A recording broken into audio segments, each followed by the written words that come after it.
Welcome to the Center for Israel Education's 11th webinar in our ongoing series reacting to Israel's 9/11, the Hamas-Israel war. I'm Ken Stein, the president of the center and an emeritus professor at Emory University of Middle Eastern History and Political Science. We're an independent 501c3, and if you like what you hear and you like what you see and you want more, go to the website and help us continue with a donation. We believe that acquiring reputable content allows for rational perspective, spirited discussion, but always influenced by context. Today, we're moving away from our normal script because we have a special opportunity. We're going to focus on just one person, a very fine, longtime friend, David Harris, who headed the American Jewish Committee for so many years. David is a New York native, best known as the CEO for the American Jewish Committee from 1990 to 2022, a period when his prominence in supporting Israel and opposing anti-Semitism led Shimon Peres to call him the foreign minister of the Jewish people. But his career in service to human rights, freedom, and the Jewish people goes back to 1971 and his work to free Soviet Jews. And he's a persistent advocate for the history and interests of Mizrahi Jews. And that's not coincidental. His wife was born and raised in Libya. Since June, he's been a senior strategic advisor for the Henry Jackson Society, a British policy think tank promoting democracy, freedom, human rights in the spirit of Senator Scoop Jackson. He serves on the board of advisors for the Institute for the Study of Global Anti-Semitism and Policy, Board of Trustees at Brandeis, which awarded him an honorary degree in 2022. He's also a strategic analyst for the Jewish Broadcasting Service, and he has a show defending Israel. David, we've known each other for a long time, and it's been gratifying for me as someone camped out here in Atlanta. You would always say, sure, Ken, let's have a chat when you come to New York City. And you made time when you came to Atlanta. So thank you for that, for a lifetime of friendship and guidance, for that matter. As time passes, we get further away from October 7th. I'd like to ask you what your initial response was, personally and professionally, when you heard about the horrific actions of Hamas. It's great to be with you and to give a shout out to the Center for Israel Education, which I hope many watching this will continue to support or begin to support, as the case may be. I don't think I have anything unique to say about October the 7th. I went through 3 stages that day. The first was actually disbelief. Was it really conceivable? Was it possible that this was actually happening on this scale to Israel, the most security conscious country in the world? And then, of course, from disbelief, it quickly became belief mingled with dismay. How could this have happened? As the reports came in, the horrific reports, barbaric reports. And it went briefly, frankly, Ken, to depression, not in the clinical sense of the term, but reflecting on my family. When will this ever end, this Jew hatred from generation to generation? What's in store for my own children and especially grandchildren if this can't come to an end? There's no Pfizer vaccine. And finally, Ken, the 4th stage, the stage in which I'm in today, 2 months later, determination. We're going to stand as proud Jews. We're not going to flinch. We're not going to go weak-kneed. We're going to fight as necessary. It's a just fight. It's a worthy fight.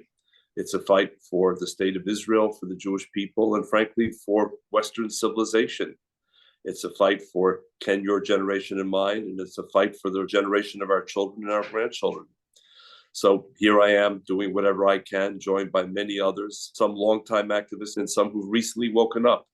And to the recently woken up, all hands on deck, we welcome you. A fight need not necessarily be a physical war.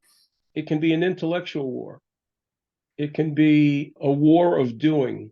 What should we be doing in North American Jewry to fight this war that seeks to diminish, degrade, and demoralize Jews?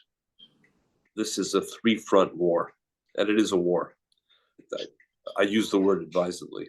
The first front, the most obvious front, of course, is the military front. It's the young men and women in the IDF and in the other services in Israel who are physically taking the fight to Hamas and seeking to dismantle and ultimately destroy the terrorist infrastructure. Your role and my role, and the role, I suspect, of many of the viewers, is to watch, to pray, to hope, to root for success. The second front is the Israeli domestic or civilian front. Hamas, Hezbollah, Palestinian Islamic Jihad have all brought the war to the domestic front. In fact, that probably is their first target.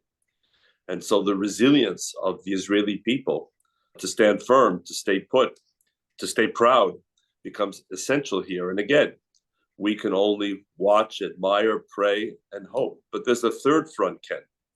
And the third front is something I've been talking about for years. That is the US front. The goal of our adversaries in this country is to drive a wedge between Washington and Jerusalem. Again, let's be absolutely clear. Our adversaries understand that as long as the United States, whichever administration's in power, aligns itself with the state of Israel, especially at moments like this, then Israel remains towering, strong. But if they can drive a wedge, if they can get the United States to rethink its voting in the UN Security Council, where resolutions can have legally enforceable power, if they can drive a wedge between the White House and Jerusalem on arms shipments, on resupply of weapons, on intelligence sharing, on diplomatic support around the world, then in the minds of our adversaries, Ken, all bets are off for the future of Israel. And on that front, that third front, it's not the front of the IDF or the Mossad or the Shin Bet or the Israeli civilian population. That's our front. That's your front, Ken. That's my front. That's the front of everyone viewing this program. And we have to ensure that for the sake of Israel, and yes, for the sake of the United States, our adversaries don't succeed in driving that wedge between Israel and the United States. Israel and the United States, absolutely certain. Ever since Truman, it's been up and down, but we've essentially had a positive relationship with the state of Israel. How do we make October 7th a turning point in modern Jewish history for world Jewry? It seems to me, as a historian, over time, Jews have begun to lose their memory.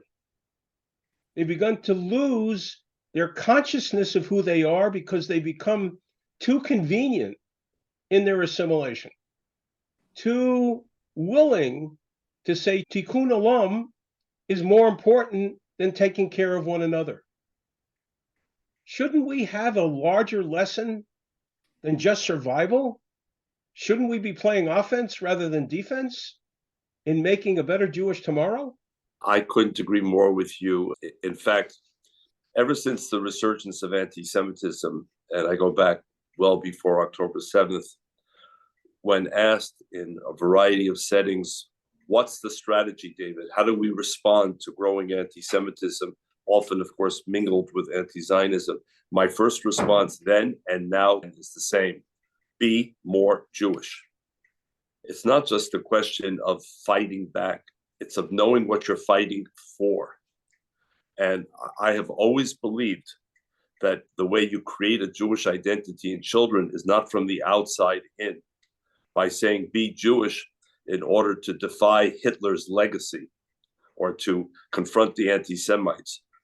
Be Jewish because it's ennobling, it's enriching, it's empowering. And once you know what you are, who you are, and why you are who you are, then the willingness to fight for who you are becomes much more natural. So there are lots of things to be done here, Ken. And yes, it is an inflection point. But like you, I would argue the first thing is be more Jewish. Now, people will say, well, what does that mean, David? As a pluralistic Jew who sees multiple entry points into the Jewish world and the Jewish space, it's not for me to tell viewers how to be more Jewish. It's to encourage you in whatever way you think, whether you want to spend more time in the synagogue, whether you want to spend more time in Jewish organizations, whether you want to spend more time in Israel, whether you want to begin to study Hebrew, whatever the entry points are, this is the moment. I think it's not too soon to say that October 7th truly is an inflection point in Jewish history. We don't have to wait 10 or 20 years for the books to be written on this one. There's no going back to October the 6th. And that means, among other things, also understanding that our enemies are real, our enemies are determined, they haven't given up. And what we see with Hamas is only, if you will, the tip of the iceberg in terms of what Iran and its proxies, including Hezbollah, seek. And number two, we also have to keep in mind, Ken, if we had this conversation on October the 6th, my guess is that the subject matter would have been largely judicial reform. Remember, will Israel survive as a democracy? Will Israel survive as a unified population? Well, we need to continue to have those domestic debates, but we also need to keep them in context. And we actually have the answers on those questions as well. Yes, Israel will remain a democracy. And yes, Israel has proven itself remarkably unified post-October the 7th. And the best illustration, as many of your viewers know, I'm sure, is that the IDF called up 300,000 reservists almost immediately, and some 350,000 reservists, including a 95-year-old veteran of several wars, showed up. That's unity, achdut in Hebrew. And we need the same sense of unity, even among our political differences in the diaspora, and especially here in the United States. And the last thing I would say, in terms of what we need to do, in addition to being more Jewish, doing more Jewish, acting more Jewish, and remembering what unites us, the glue of Jewish identity, and not just the centrifugal forces pulling us apart, is we need to be telling our elected officials in this country, those who stood with Israel, thank you. Right now, today, not tomorrow, not the day after, because there's a battle right now that was entirely predictable. With each passing day of this war, there's going to be a fatigue, there's going to be a resistance, there's going to be a pushback. The pressure is on President Biden right now, stop the war. And those of us who appreciate the president's role to date and who understand that Israel cannot stop the war halfway, we need to be telling the president, our senators, our congressmen, our local officials who stood with Israel, continue to stand with Israel. We recognize, we appreciate, and we thank you for that support. The we is, yes, Jews in America who support the state of Israel. We're a pretty small minority. We recognize that. You spent a lifetime, creating alliances across ethnic groups, religious groups. You reached out to many people to make the case on why Israel's valid, why it's needed, why its presence in the Middle East is critical to the U.S. national interest. Were you surprised or stunned by the silence of some of those people who are part of those alliances that you helped build, that they just did not respond and they kept silent and they tried to create moral equivalence? What do you say to them? I think here, Ken, there's some good news, and we Jews should not be resistant to the good news. And there is some bad news. I think the good news is twofold, especially. Number one, according to surveys across the United States, even now, 2 months after the war began, 2/3 of the American people stand with Israel. That's pretty good, Ken. We can always wish it were higher, but I think most politicians in life would gladly take 2/3 support in their district or in their state. That's the first good news. The other good news is politicians. Look at the US Congress. With all of the noise of the squad especially, we should never confuse the noise with the numbers. On every resolution since October the 7th expressing support for Israel or condemning the surge of anti-Semitism on campuses and elsewhere, the fact of the matter is the overwhelming number of Congress members, Republicans and Democrats alike, have stood with us, have stood with Israel. That's the good news. The bad news, exactly what you said. Those of us who've been in the intergroup relations fields and vineyards for decades were surprised and disappointed in many cases. Partners that we thought were reliable, partners that we had collaborated with on countless issues of importance to them. When we turn to them now, post-October 7th, some were missing in action, some were standing on the 50-yard line, some were trying to become invisible, some were invoking it's too complicated. And I think for the Jewish organizations that continue to focus on intergroup relations, they're going to have to do a very deep, honest, and maybe painful dive, because the world of October 7th is not the world of October 6th. And I, for one, don't believe that organizations can simply pretend that October 7th didn't happen in their partnerships. If our putative partners weren't there for us as Jews experienced attempted genocide, and I use the word advisedly, attempted genocide, bloodlust, barbarism, brutality, in all the forms that we've now heard again and again and again, mutilating, raping, murdering, beheading, kidnapping, from fetuses to Holocaust survivors. That's not something, Ken, that organizations can simply put into the drawer and pretend didn't happen. So I think there's going to have to be a lot of repair work if it's possible, but even more importantly, who are the groups that we can rely on? Who are the groups that we can talk to? Who are the groups that do understand us? Who are the groups that did show up? And I think organizations are going to have to take their accounting. If they do, it's one thing, and if they don't, I think those organizations are going to become increasingly irrelevant. So if you take a deep dive, you got to come up for air. When the organizations take the deep dive, what is it you hope that they'll come back with? What would you like to see them reorient or repaint? Yes, X and Y group were there for us. A and B groups were not there. Was it just a matter of building alliances or rebuilding them? Or is it something bigger than that? I think that organizations in the field of advocacy are going to have to rethink their entire modus operandi. Organizations are going to have to reimagine based on what they've learned from October the 7th, rethink their entire priorities, budget allocations, staff choices, programs, if they're going to be relevant. Otherwise, I think what's going to happen, Ken, and it may happen anyway, is that some of the major donors that we've seen take positions on universities, withhold millions of dollars, are going to increasingly insist on the creation of new organizations. Now, there will those who roll their eyes and say, oh my God, all we need is another Jewish organization. Don't we have enough? But in the Darwinian principle of the survival of the fittest, and I think Charles Darwin did not intend to mean who can do the most push-ups or pull-ups. What he intended to mean was who can adapt. We've been given a powerful message on October the 7th that there's a new war. And what's been revealed is the depth of opposition, especially concentrated on university campuses, among some demographic groups in the United States, reflecting immigration patterns, for example. It can't be business as usual, Ken. We can't be using the battle plans of the last war to face an entirely new war. So our organization's going to change. You spoke about the Queen Elizabeth, the ship, not the lady. If a terrorist speedboat is going right past the Queen Elizabeth in the opposite direction, and the Queen Elizabeth wants to give chase, by the time it's turned around, that speedboat is 500 miles away. Turning around big organizations is not a simple process, Ken.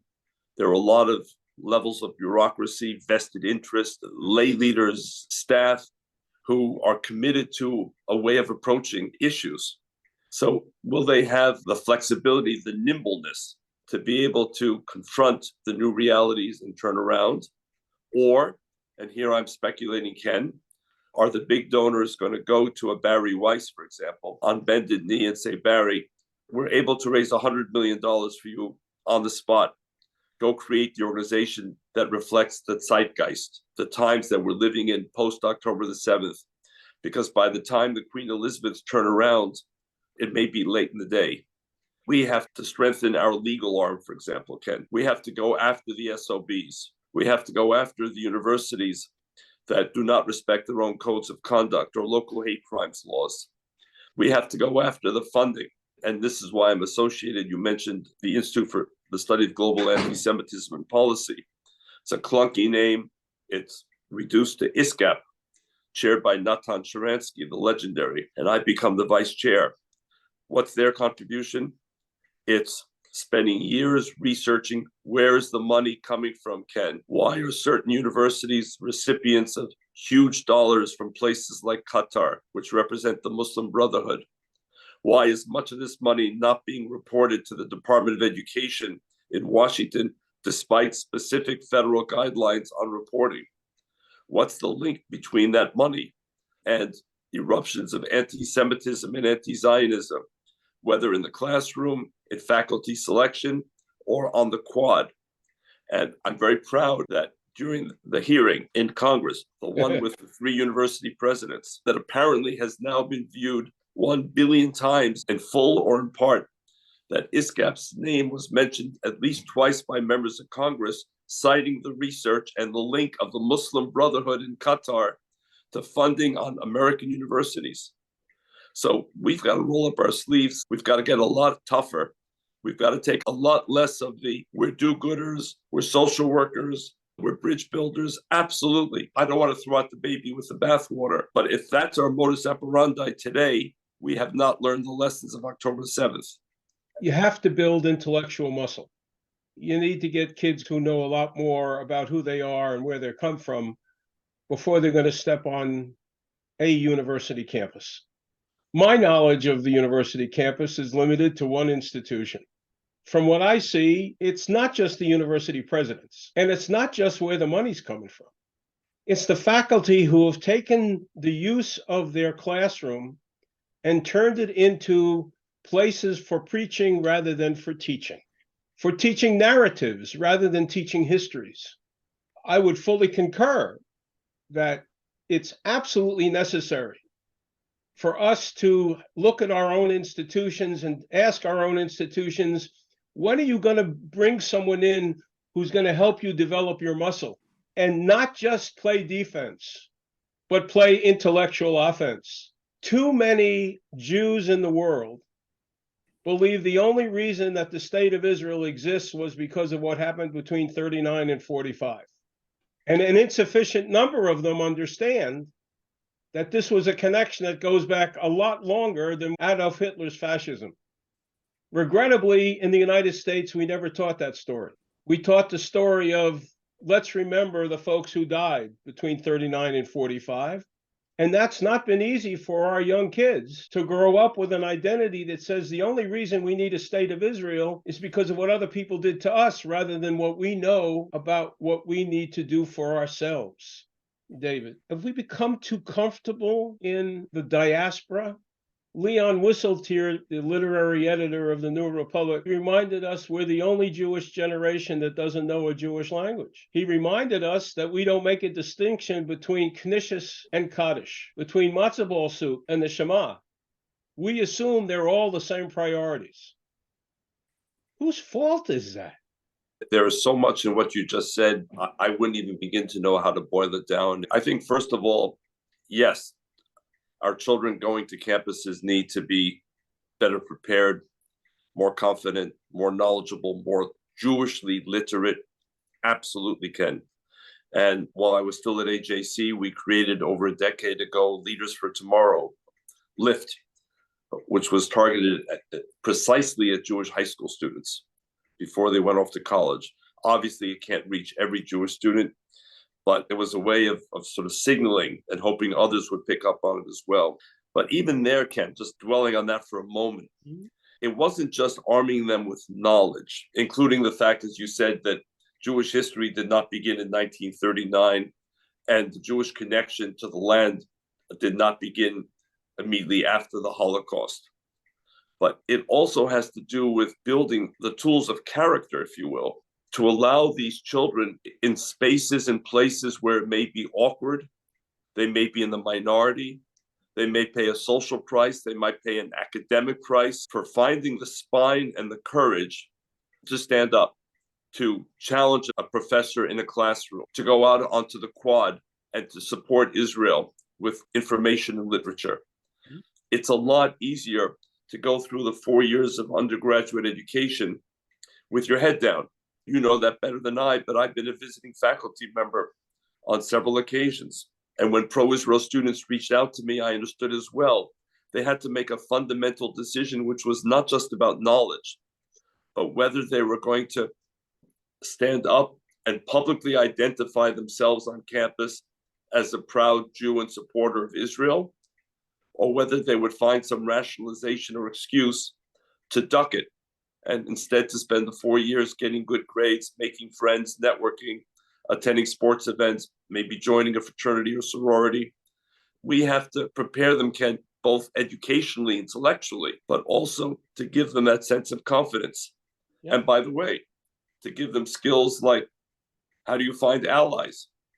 How do you actually not just make the case for Israel, as I tried to do for nearly 5 decades? How do you change minds?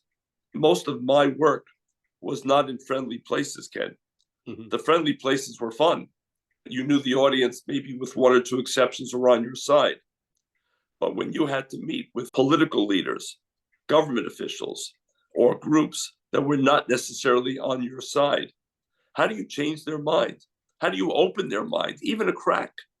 And these are skills, let's put it under the rubric of EQ and situational awareness, where we also have to be teaching our children so they don't just correct the record, the factual record, the intellectual record, but they can actually move the dial. So that's one piece of it. The second piece of it, as you mentioned, is have we watered down Judaism, Yiddishkeit, 4,000 years of history into matzo balls and Mel Brooks and created alternative, authentic Jewish identities? I happen to like matzo balls and I happen to like Mel Brooks, but they're not the foundational pieces of my identity.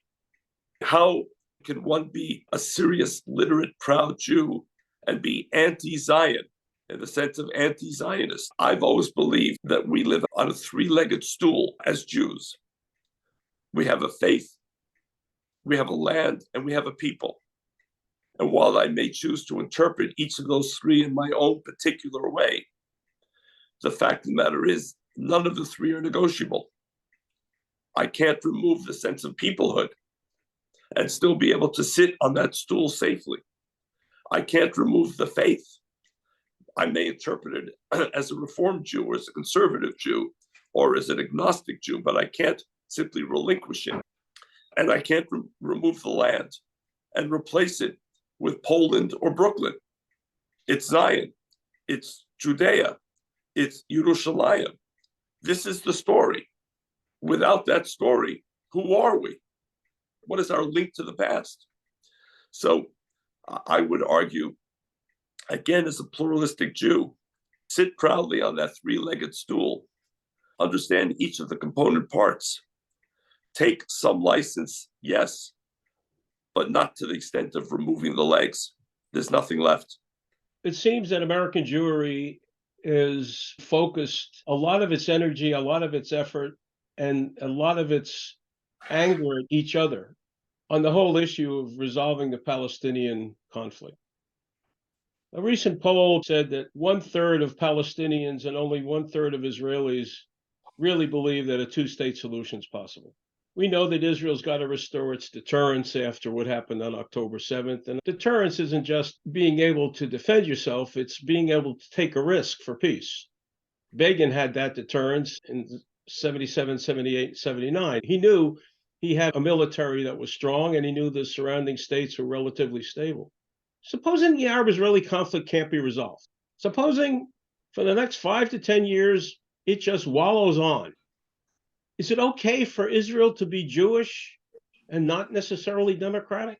Is it okay for it to be democratic and not necessarily Jewish?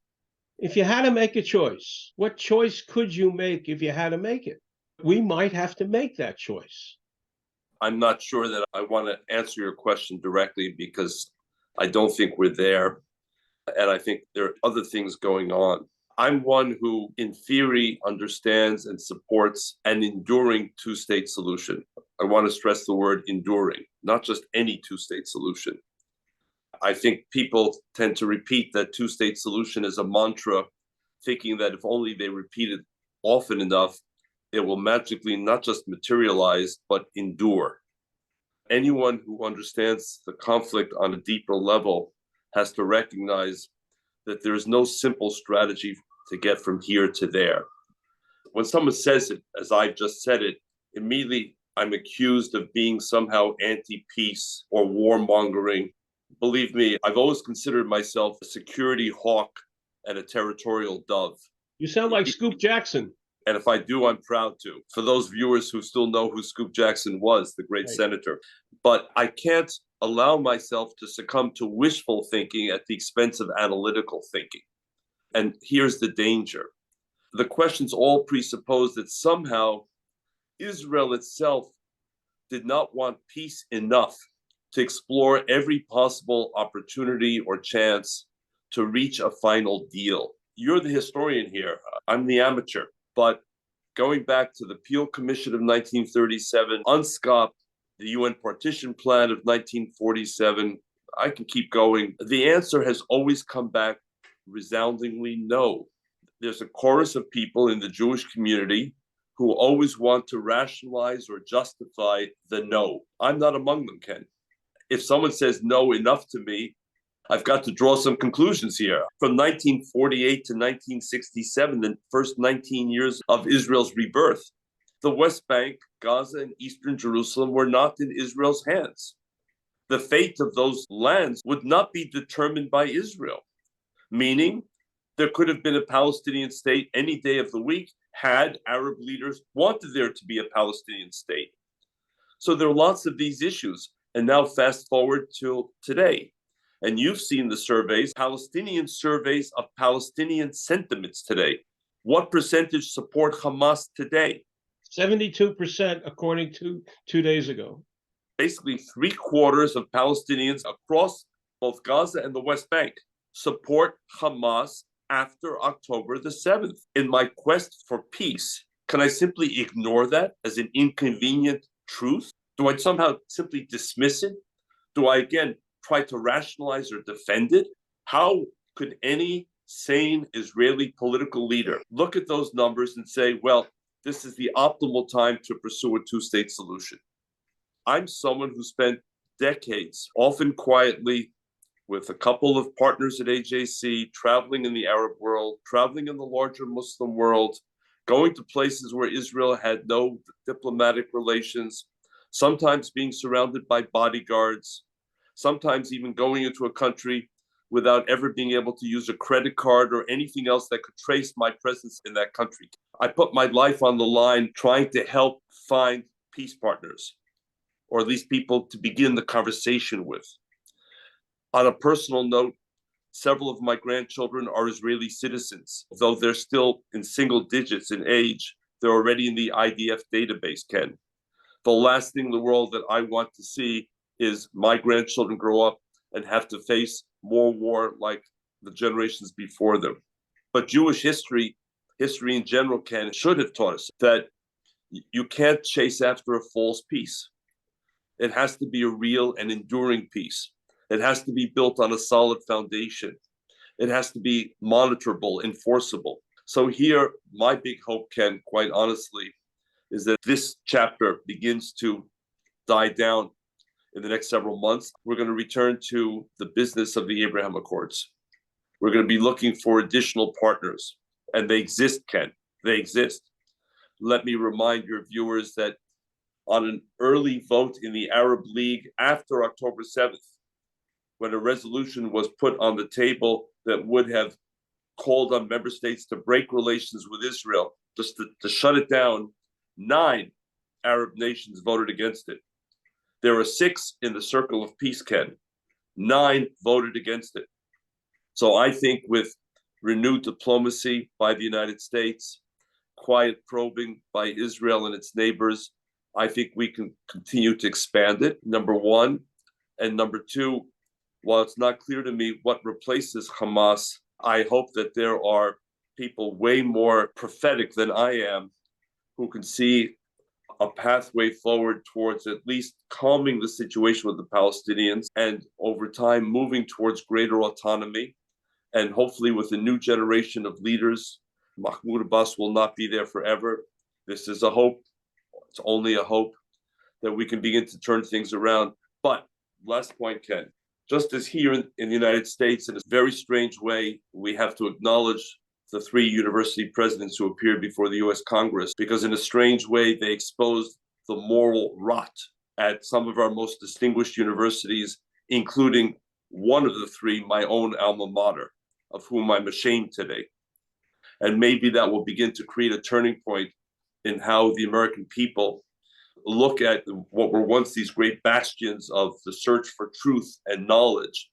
Maybe it'll be a turning point, Ken. And maybe after October the 7th, there'll be another turning point in the region. It's not just Israel that has the stake in shutting down Hamas, Ken. A lot of other countries are kind of hiding behind Israel. They're publicly criticizing Israel and they're privately cheering on Israel. Israel, don't stop. Don't listen to the calls for a ceasefire. Stand up to the United States and the Europeans who are getting weak-kneed. There's a lot at stake here. And because Hamas is linked to Hezbollah, is linked to Iran, is linked to Qatar, is linked to the Houthis, this is about a wider confrontation in the region that Israel must win, not only for its own sake, but for the sake of the circle of peace. If Israel stands up and prevails, as I know it will, that circle of peace will feel a sense of greater urgency, Ken. Again, not publicly, not tomorrow, not on the stage of a Jewish organization, but down deep where things happen that we don't often see. There's going to be a realization we've got to do better. And think of this. Why is it that Arab countries don't want to take those fleeing the conflict in Gaza? Is it a lack of humanitarian impulse? Or is it a fear that those arriving in the Arab world may include many from the Muslim Brotherhood, many who take advantage of this? They're scared of the Muslim Brotherhood, its axis with Iran, with Qatar, with Hezbollah, with the Houthis, with Hamas. They're as scared as the Israelis are. So I think that by defining this more broadly and not narrowly, not by simply talking about what's at stake for Jews in Israel, though there's much, Ken, but by defining this as what's at stake for the region and the prospects for peace, salam, shalom, we have a better chance of making our case. The reality is that there's geology in the Middle East that's going to allow countries to continue to produce oil and earn petrodollars and use it in nefarious ways. That's not going to change no matter whether Hamas does or does not continue in Gaza. That's the reality of Israel's neighborhood, and that won't change. That neighborhood remains the same. I don't think Israel's going to move to Nebraska or Coral Gables in the near future. You're right, but does that mean that the United States, for example, is presented with a binary choice vis-a-vis Qatar? Either we accept Qatar as it is and avert our eyes when it comes to Muslim Brotherhood funding, undermining of American universities, hosting Hamas leaders. No, I think the United States is a sufficiently powerful nation with a toolbox that says to Qatar, yes, we value our military base in Qatar, we value our relations, but things cannot continue as they have. That's going to require more American diplomatic muscle, Ken. It certainly will, but American foreign policy has never been able to balance what we consider to be liberty, freedom, and human rights with the realities of the strategic necessities of what that region provides. And that's been the difficulty for every US president since Harry Truman. And every president has had to face it. I'm even stopping short of democracy, freedom, and human rights. I'm setting the bar lower than that, Ken. I'm simply saying that it should be unacceptable that the United States confers major non-NATO strategic status on Qatar. And yet we know, the US government knows, you and I know, Ken, that Qatar represents the Muslim Brotherhood, that Al Jazeera is not a legitimate news organization, it's a propaganda machine. We know they're funding American universities. We have the proof, Ken. ISCAP has created the proof that's been put before the leadership in Washington, D.C. We can do better. And by the way, Saudi Arabia offers, in this case, a bit of encouragement. Again, these are not perfect examples. I'm the first to admit it. But until a few years ago, Saudi Arabia was producing the most horrendous anti-Semitic, anti-Christian, anti-Western educational materials, which were being used in every school in Saudi Arabia and in Saudi-funded madrasas around the world. That's changed, Ken. Saudi Arabia retains its essential character, its monarchy, its Islamic pride, but it has moved away.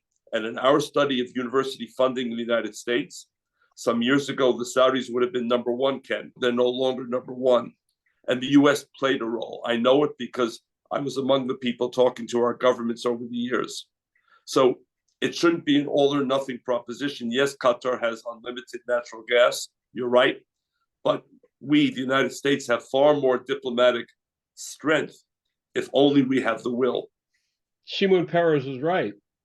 He called you the foreign minister of the Jewish people. You ought to go take that slot. After this is aired, someone walks up to you and gives you $20 million and says, create that new institution. Tell me, what are the first three things you want to do? First of all, I'd say thank you very much. And who's going to give me the other 80 million? But try and do it in a gracious way. I think the organization that's needed now would hire, number one, the top available lawyers in the United States. Number two, the top communicators in the United States or the world. And number three, the top political or community organizers in the United States. That would be my starting point. Those would be the three foundations of the new organization. Look at some of the successful campaigns, the transgender movement, for example, and study how numerically a relatively small movement moved to the top of the American social and political agenda. I'm not offering a judgment. I'm simply, in a way, as the French would say, mon chapeau, my hat. They put it on the agenda of the nation. And I think we need to get the best minds in these three fields, coupled with, and keep checking your inbox, Ken, the best intellectual minds to understand not just Israeli and Jewish history, but how do we frame it in a way today which allows us to find the space in the new language of younger people. I agree. Decolonization, resistance, anti-occupation, progressivism. I think Israel scores high marks on all of those issues, Ken. And yet somehow we find ourselves on the defensive, trying to explain that, no, we're not a colonizing, we were colonized. No, we don't want to be an occupying, we're trying to get out from occupation. Yes, we resisted. The Jewish history of 4,000 years is resistance and progressivism. To me, the most bizarre thing, Ken, is seeing queers for Palestine marching around on the streets of New York or Chicago and understanding that if they tried to march in Gaza City, they'd have a very short life expectancy. So how do we frame things? We can't just pretend that these phenomena are not happening. Mm-hmm. They are happening. So if this is the language of the day, how do we take our own authentic history and frame it in a way that makes sense? We should be the ultimate progressive cause in the Middle East, shouldn't we? Why is our legitimacy the only legitimacy among 193 UN member states that comes into question? Why? Forgive me, Ken, what's the legitimacy of the United States? You're a political science professor. What's the legitimacy of Canada? What's the legitimacy of Jordan? How was Jordan created? Want to speak about colonial legacy? What's the authenticity of Iraq? What exactly explains the partition of South Asia? And what's the history of Pakistan? Authenticity? How about my wife's Libya? When did the Arabs arrive? Arabs come from the Arabian Peninsula, 1,000, 2,000 miles away. They invaded, they conquered, they occupied. Why are we ceding all of this language?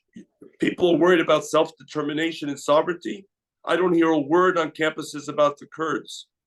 Tens of millions of Kurds with their own language, their own national identity, their own history, spread across 4 countries, betrayed by the great powers after World War I. People want to focus on self-determination. Speak up for the Kurds. Challenge Pakistan's legitimacy. Question Libya's legitimacy. Question Canada's. but only Israel's? Something else is going on here, Ken. I It's agree. one word, and you and I know exactly what that word is: anti-Semitism. Name it, confront it, shame it. That would be my new organization. Messaging is key. Messaging is absolutely key. David, I can't thank you enough. You've been gracious with your time. Thank you for sharing your wisdom, your insights, your experience.